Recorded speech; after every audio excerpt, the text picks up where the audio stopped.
இது வேஷம். திமுகவை பெரியாரை எதற்கு பயன்படுத்துதுன்னா பிஜேபி எதிர்ப்பதற்காக பயன்படுத்தி கொடுக்கிறது. நான் உளவுத்துறை உள்துறை எல்லா துறைக்கும் சொல்றேன், போய் விசாரிங்களேன். ஏன் திமுக சப்ப கட்டு கட்டுறீங்க? சீமான ஏயா காப்பாத்துறீங்க? அண்ணாவை பெரியாரை ஏமாத்திட்டு தான் இந்த திராவிட முன்னேற்ற கழகத்தை ஆரம்பிச்சது. இப்போ அண்ணாமலைக்கு அடிவருடியாக இருந்து பெரியாரை கேவலப்படுத்துகிற வேலையை அண்ணாமலையை விட சிறப்பா செய்கிற ஒரு பாலியல் குற்றவாளி தான் சீமான். பெரியாரை எவன் பேசினாலும் கேட்க நாதி இல்லை. இப்ப என்னையாச்சு மதிவதனி ஆலய காணாம், வீரமணி என்ன ஆனாரு காணாம், களி பூங்கொண்டு என்ன ஆனாரு காணாம், யாரையும் காணாம். பெரியார் பேசினா எங்களுக்கு அது கவலை இல்லை. எங்களுக்கு பெரியார் வயல் 10,000 கோடி அறக்கட்டளை இருக்கு. எங்க பெரியாரை இவர்கள் கருவேப்பிள்ளையாக பயன்படுத்தி கொடுக்கிறார்கள் பலமுறை குற்றச்சாட்டு சொல்றேன். சீமானை பொறுத்தவரை எவன் காசு கொடுத்தாலும் அவர்களுக்கு ஆதரவாக எதை வேண்டுமானும் கொளுத்தி போடுகிற ஒரு தீய சக்தி. தமிழ்நாட்டு மக்கள் முட்டாள்கள், அடி முட்டாள்கள். பெரியார் சொல்றாரு, முட்டாள்கள் ஓட்டு போடுகிறார்கள், அயோக்கியர்கள் ஆட்சிக்கு போவார். இதாண்ட அரசியல். பெரியாருடைய பேரை இல்லாம உனக்கு இந்த அடையாளமே கிடையாது. குளத்தூர் மணி அங்க அனுப்பல, உன்னை எவன் பார்ப்பான்? இன்னைக்கு தமிழ்நாட்டில் இருக்க தமிழ் நிலம் சார்ந்த பிரச்சனைகள், அதுபோல் தமிழர் நலன் சார்ந்த பிரச்சனைகள் தொடர்ந்து குரல் கொடுத்தவருக்கு இப்படி ஒரு அபாண்டமான குற்றம் சொல்லிட்டாங்க. காசுக்காக இது பண்ணிட்டு இருக்காங்க. அதாவது நான் நியாயமான கேள்வி. வணக்கம் நண்பர்களே, இது நியூஸ் டைம். உங்களுக்கும் எனக்கும் இருக்கும் சந்தேகங்களுக்கும் கேள்விகளுக்கும் விடைகான இந்த உரையாடல். இன்று நம்மோடு மூத்த பத்திரிகையாளர் திரு தமிழா பாண்டியன் அவர்கள். வணக்கம் சார். வணக்கம் சார். 2 நாளாக மறுபடியும் பெரியார் ஜுரம் தமிழ்நாட்டில் அடிக்க ஆரம்பிச்சிருக்கு. திரு சீமான் அவர்கள் பெரியாரை பற்றி பல்வேறு விமர்சனங்களை வைத்து கொண்டு வந்திருக்கிறாரு.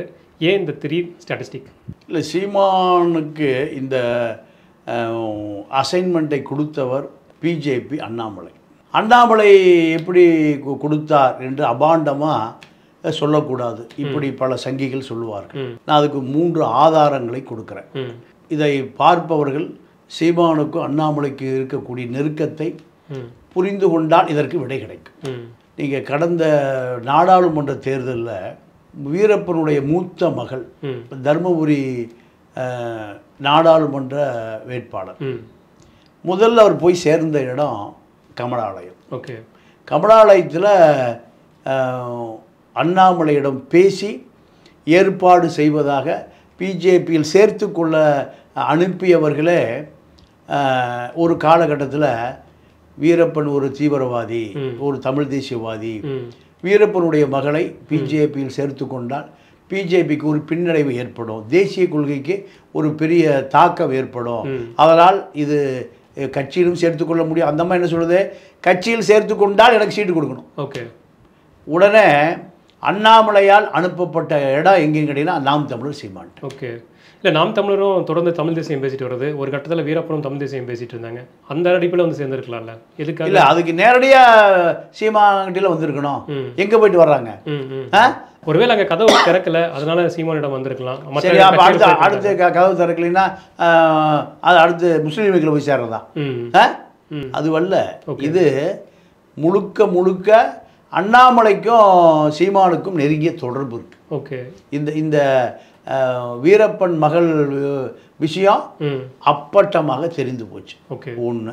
இரண்டாவது, இந்த நாம் தமிழர் டைட்டில் யார் வச்சிருந்தான்னா ஆதித்தனார் வைத்திருந்தார். ஆதித்தனார் மறைந்த பிறகு அவருடைய மகன் சிவந்தி ஆதித்தன் போய் அனுமதி வாங்கணும். இது சீமான் பல முறை தொடர்பு கொண்டு சீமானை அவர் ஒரு பெரிய அரசியல்வாதியாகவே மதிக்கலை. ஏன்னா அவருடைய ஸ்டேட்டஸ் அந்த மாதிரி. அப்போ சீமான் போய் சரண்டரான இடம் சோவும் குருமூர்த்தியும் தான். குருமூர்த்தி சோவும் சிவந்திக்கு நெருங்கிய நண்பர்கள், ஆடிட்டர்கள். அப்போ நம்ம பையன் நம்ம சொன்னால் கேட்பான், நமக்கு ஆதரவாக இருப்பான்.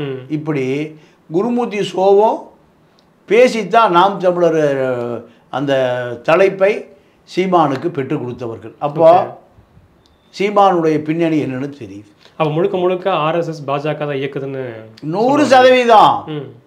ஏன்னா இல்லை, அவரு திராவிட இயக்கங்களை விட அதிகமாக இருக்கிறார்ல. யார? RSSையும் சரி பாஜக.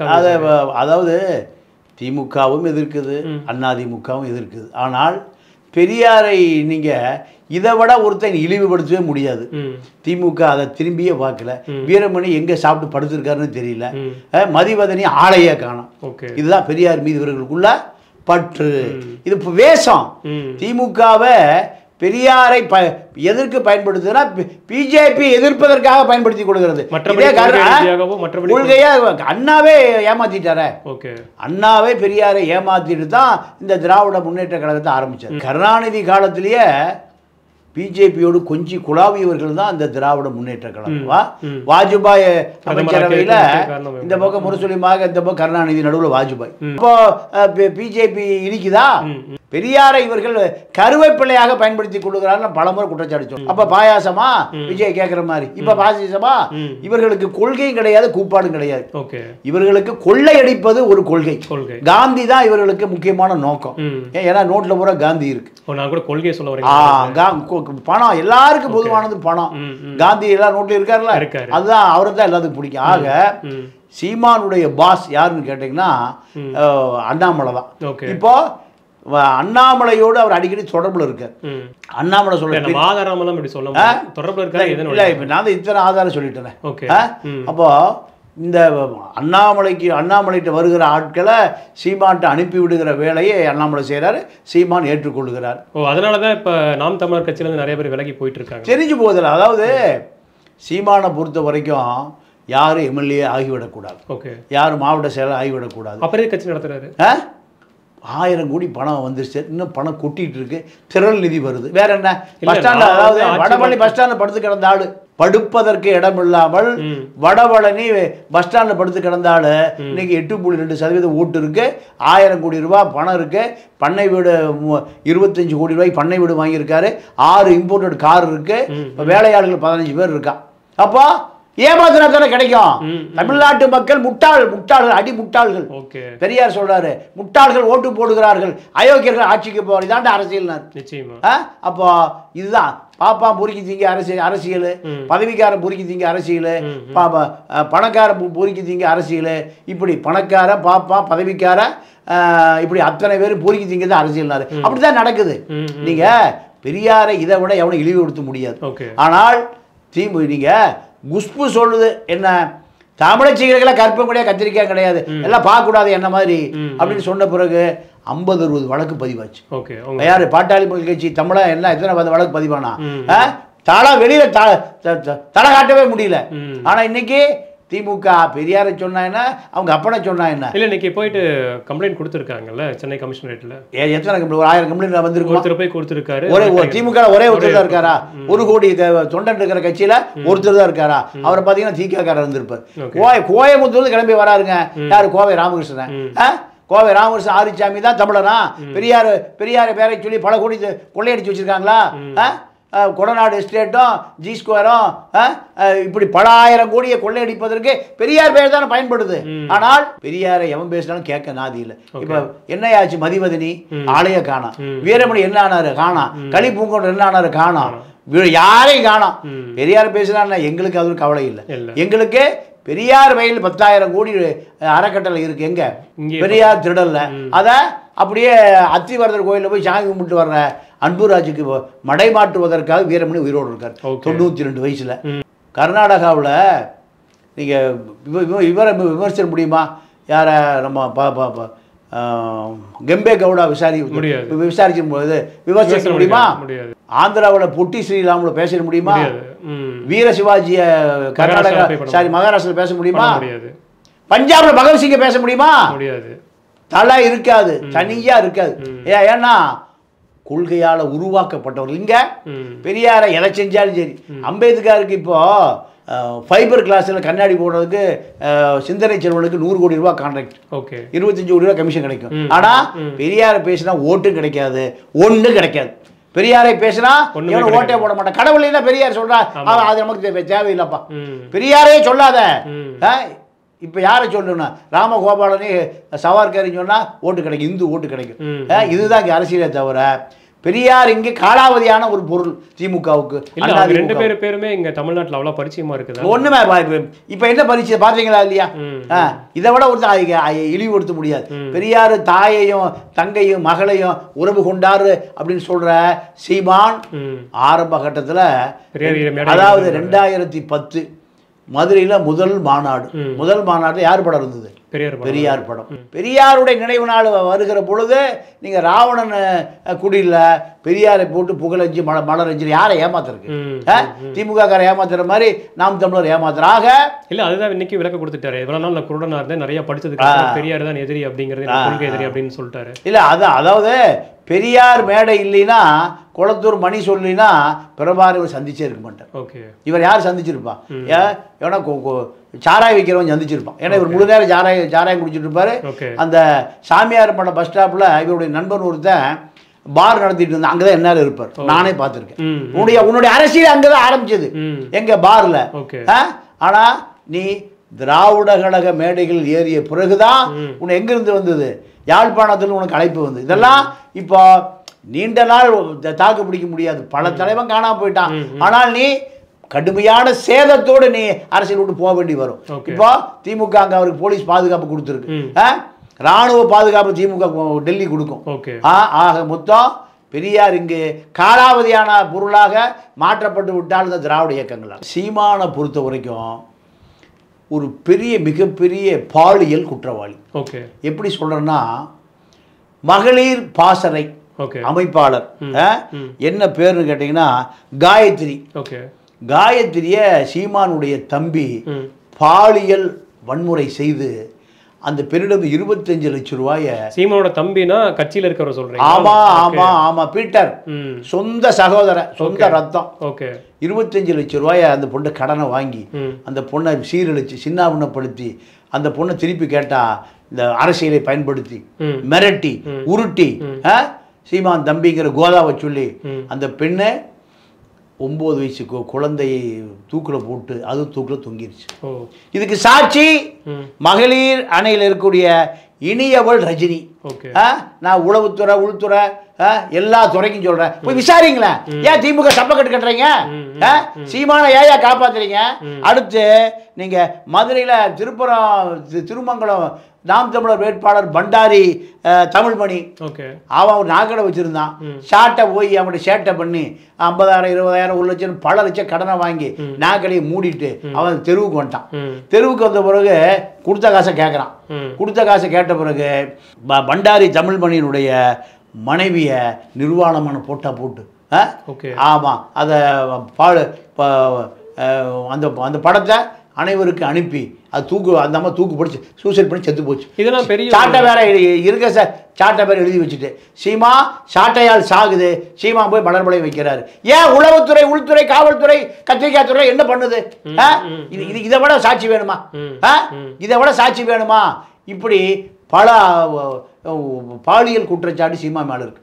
முத்துக்குமாருடைய மரணத்துக்கு காரணமே சீமான் தான். நேரடியாக குற்றச்சாட்டுறேன். சீமா ஆரம்பத்தில் பஸ் ஸ்டாண்டில் படுத்து கிடக்கும்போது பல லட்சம் ரூபாய் எங்கேயோ திருடி கொள்ளையடிச்சு கொண்டு வந்து கொடுத்தவன் யாரு? தமிழ் தேசிய அரசியலில் புலிகளோடு நேரடியாக பல ஆண்டு கால தொடர்பு இருந்தவன். புலிகள் வேலூர் சிறை உடைப்புக்கு பின்னணியான மூளையா இருந்தவன் அவன்தான் சீமான சினிமா அதாவது கோடம்பாக்கம் கழிவறையிலிருந்து கூட்டிக் கொண்டு வந்த அரசியலுக்கு அறிமுகப்படுத்தினே முத்துக்குமார். நீங்க முதல் தேர்தல் 2011, அந்த 2011 தேர்தலில் நடராஜன் கூப்பிட்டு 20 கோடி ரூபாய் கொடுக்குறான். எதுக்கு? இலை மலர்ந்தால் ஈழ மலரும், கத்திரிக்காய் மலராது புடலங்காய் மலராது. அவன் ஒரு மோசடி பேர் வழி நடராஜன். அப்போ முத்துக்குமாருக்கு என்ன அசைன்மெண்ட்னா சவுத்தை பார்த்துக்க, சீமா நார்த்தை பார்த்து 10 கோடி ரூபா 20 கோடி ரூபா ஏடிஎம்கே பணம் கொடுத்த நபர் நடராஜா, வாங்கின நபர் முத்துக்குமார். சீமா 10 கோடி.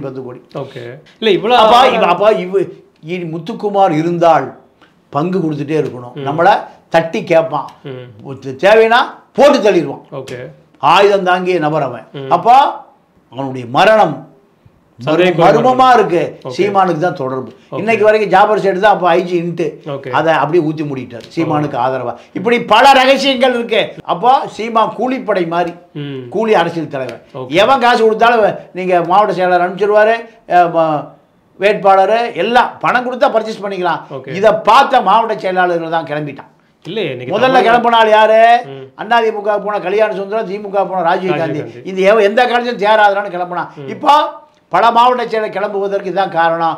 சீமானை பொறுத்தவரை எவன் காசு கொடுத்தாலும் அவர்களுக்கு ஆதரவாக எதை வேண்டுமானும் கொளுத்தி போடுகிற ஒரு தீய சக்தி இப்போ அண்ணாமலைக்கு அடிவருடியாக இருந்து பெரியாரை கேவலப்படுத்துகிற வேலையை அண்ணாமலையை விட சிறப்பாக செய்கிற ஒரு பாலியல் குற்றவாளி தான் சீமான்.